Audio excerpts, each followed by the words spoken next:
اولئک الذین یبدل اللہ سیئاتہم حسنات، بہت سے لوگ جب توبہ کرتے ہیں ایسی خاندانی توبہ کہ اللہ ان کی برائیوں کو نیکیوں سے تبدیل کر دیتا ہے۔ اس کی ایک تفسیر یہ ہے کہ اتنی نیکیوں کی توفیق دیتے ہیں کیونکہ وہ نیکیاں کی انہوں نے اس لیے کہ انہوں نے برائیاں بہت کی ہوئی ہوتی ہیں، اگر وہ نہ کی ہوئی ہوتی تو وہ کرتے ہی نہیں اتنی نیکیاں۔ لیکن ایسے لوگ مارکیٹ میں کیا ہوتے ہیں؟ شارٹ۔ تو آپ یہ انتظار نہ کریں کہ ہم بھی 60 سال میں توبہ کر لیں گے، بہت مشکل ہوتا ہے توبہ کی بعد میں توفیق ملنا۔ تو لگے ہاتھوں بھائی، جب موقع ملے، یہ اتنی مقدس رات ہے، آپ اس رات میں کیا کر لو؟ توبہ کر لو برائیوں سے۔ اب ہم جلدی جلدی بس میں ترجمہ کرتا ہوں چند آیتوں کا۔ تو اس آیت کا خلاصہ کیا نکلا کہ جو پہل کرے گا وہ سبقت لے جائے گا، جو بعد میں آئے گا وہ اس کے برابر نہیں پہنچ سکتا۔ آگے اللہ تعالیٰ فرماتے ہیں أَلَمْ يَأْنِ لِلَّذِينَ آمَنُوا أَن تَخْشَعَ قُلُوبُهُمْ لِذِكْرِ اللَّهِ، یہ بھی بہت اہم آیت ہے۔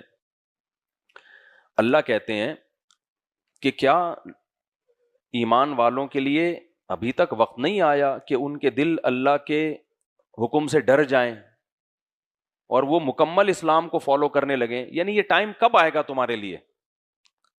کتنی زندگیاں گزر گئیں، کتنے رمضان ہماری زندگیوں میں آئے، کتنی نصیحتیں ہم نے سنی، اللہ کہتے ہیں کب کرو گے توبہ؟ یہ میں نے آیت اس لیے پڑھی ہے کہ اس پر ایک بڑا واقعہ ہے۔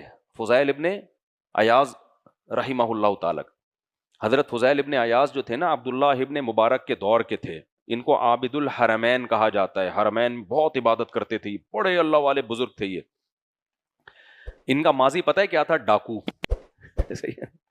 ڈاکو تھے، عیاش تھے، اور جو پروگرام ہوتے ہیں نا لڑکیاں نچوانے وچوانے کے لیے بیٹھے ہوتے لوگ، پیسے ویسے پھینک رہے ہوتے اور میوزیکل شو چل رہے، وہ یہ بہت پرانا کلچر ہے، تو اس زمانے میں باندیاں نچواتے تھے لوگ، تو یہ عیاش قسم کے آدمی تھے۔ تو ظاہر ہے ابھی مجھے پورا واقعہ ایز اٹ از یاد نہیں ہے، بہت پہلے پڑھا تھا، تو ہو سکتا ہے واقعے کی ڈیٹیل بتانے میں تھوڑی سی مجھ سے مسٹیک ہو جائے۔